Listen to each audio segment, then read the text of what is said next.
3 ways you learn coaching and you learn to integrate it into your work. You watch it happen. You get coaching like Miranda is today, and you coach other people to help them solve their problems. Now, here's the thing that I need to say to all the leaders out there. We are not trying to turn Steve into a coach.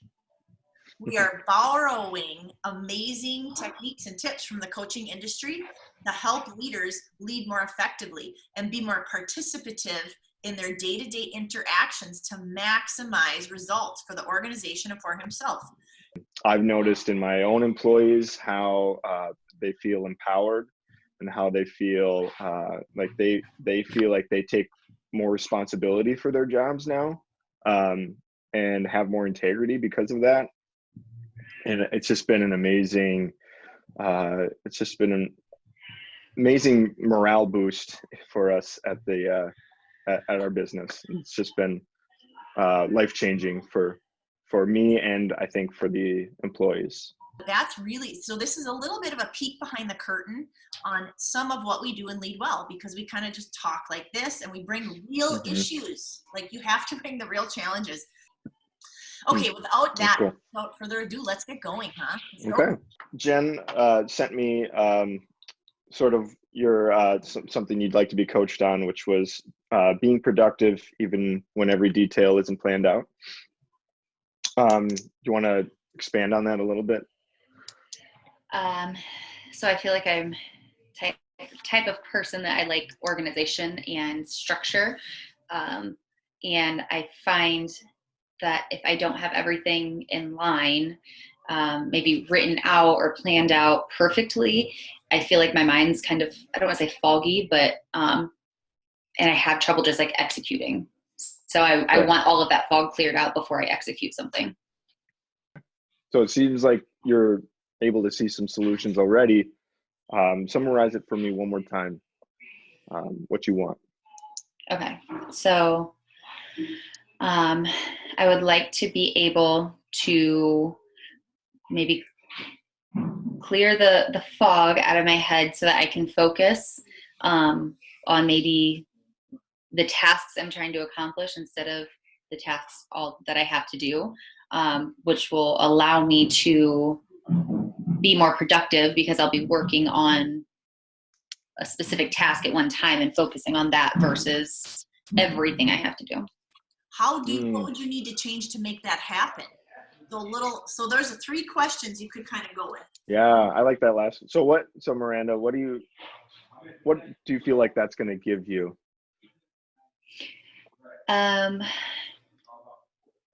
I feel like it'll give me stress relief.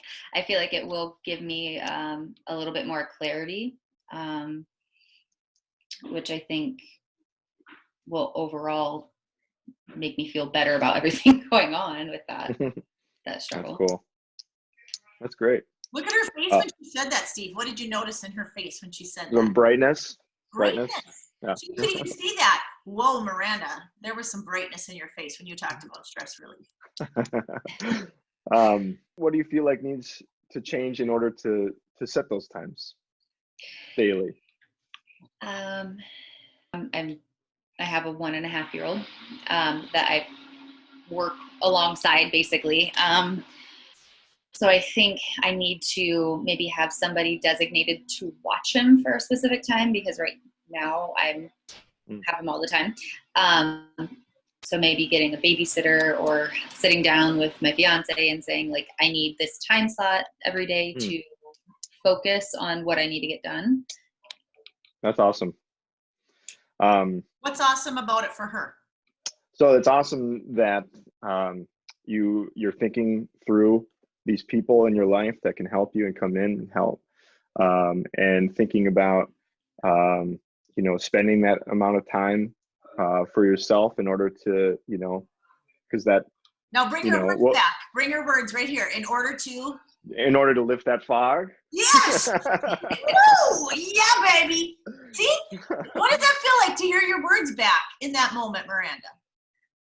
It feels like you're heard, and it feels like, someone's actually listening to what you're saying and not just listening to give you advice. You're not like crazy. And it's so honoring in that moment. Feels like that could maybe lift the fog. And Steve, it seemed like it even felt good for you to say it. Yeah, I didn't think about saying that, but yeah, it felt good once I did. It felt, I think, I don't know, on the opposite end of Miranda, knowing that now I feel like I am listening to her. Like I feel like I'm affecting her more than I would if I was just, sitting here with a list of questions to ask. And Yes. yeah, Yes. And think about how how you can implement that in your work. it's good. Isn't that good? I'll also say, I feel like when you said that, like, I mean, I feel like obviously I know those options, but I feel like when you hear somebody else like verbally say it to you, it just kind of like almost that light bulb, like, oh, like, I guess that would be a great way for me to help clear the fog. Yeah. That's good. Isn't it amazing? It's so magical. I feel like coaching is the first time I got coached, I'm like, what just happened even? I feel like we didn't have to talk, but it was magical. And I mean, there were a lot of helpful things. First, that, using someone else's language, I thought that was really, really helpful to hear, because I receive that way. Obviously, when somebody starts to use the words that I've used, like Jen, when you're coaching me, you say, I don't notice it, but it does feel good, I think the idea of coaching with like this, it's not about solving this one problem. It's about helping somebody, have personal change, life-changing movements, I guess, whatever. And so moving someone towards a goal rather than, being like, okay, so we've got that figured out. We'll see you later. That's I don't know. Really a good catch, Steve. In the lingo, if you want to hear this, I think this might be helpful. We call that transformational change versus transactional change. Yeah. And a lot of times we're focused on that one transaction, like, well, to do, boom. But really, how does that impact, and how is this helping Miranda form and grow into a better version of herself as the leader she wants to become more of? It's really, so that's a really good catch. Yeah. Deep. Steve's going deep on us, right? But that's good. It's so good. I love it. As an employee or as a manager, how your parents talk to you, and it's hard to flip that switch, but it definitely makes a really big difference. Like, I could feel like you said, like when you would say my words, like I felt better. Like it made me feel good that it sounded like you were listening. You weren't just generically listening to the conversation as a whole. Cool. Awesome. I want to go. Well, one thing I'm just thinking about is, Miranda, what's interesting to me is it's not like we talked about, it's not like we told you something that you didn't know today. And even if we did, even if you hopped on here and I said, Miranda, let me talk to you about how to be more productive and focused, and I would have given you some advice, how would that have been different than how we spent this, it was maybe like probably 30 minutes because I interrupted, but 30 minutes of that versus 30 minutes of advice. Well, observations on how would have that felt different? I think getting asked the questions and me, like you said, like it's something I already knew, and it's something that I've circled around to before, but I think even as he was asking me questions, and I realized, because that is a serious problem I've been struggling with, it made me realize that, I'd sent a couple of issues, if you will, that I have going on that I would like to resolve. And I realized the next two that I sent actually all revolved around that one problem.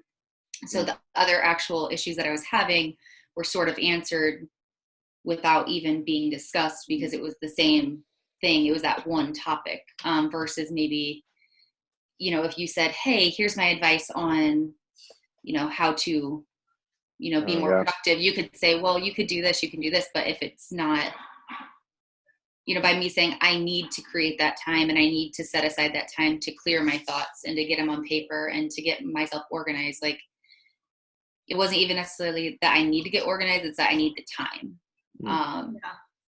So if I wouldn't have realized that, you could say you need to write them down. Well, I already write stuff down. So I don't think it would Yeah. have. Like that's how I felt with all my coaching sessions, is that you have a sense of ownership when you say it yourself, and instead of someone telling it to you. Yeah. So you own that, and then it's yours, it's your own, it's not somebody else's. And so it's huge. Yeah. It really is huge. And in the classes, in the kind of teaching, we say when it lands on your ears, it's not as powerful as when it comes out of your mouth. Mm-hmm. Like it's Yep. more 10 words out of Miranda's mouth about what she's going to do is way more powerful than 100 words out of Steve's mouth that are landing on her ears. Miranda, what are you walking away with today? Clarity in what I need to do. So I think that's my word I found is I was foggy and I have clarity now. So Hey, I'm glad that I did this. I'm glad that I stepped up to the plate and got in the hot seat. And I was nervous about it at first, really nervous. And then like yesterday I kicked in, I'm like, it's fine. Even if I fail, at least I learned something. yes. And so I have a better understanding now, I think, what coaching can be.